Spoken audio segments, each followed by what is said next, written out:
看看他的脸。家里已经找了好多遍，只有温暖的房间。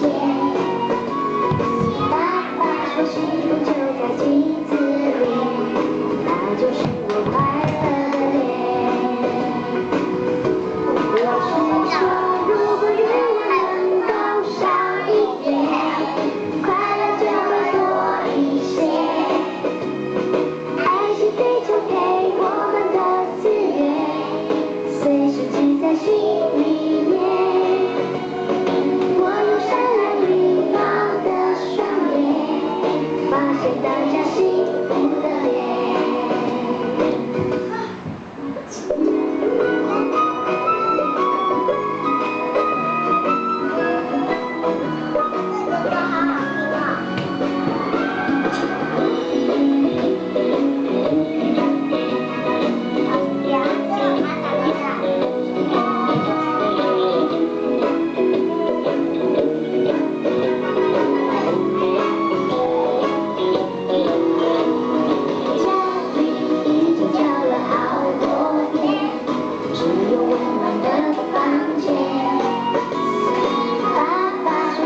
就在镜子里，它就是我快乐。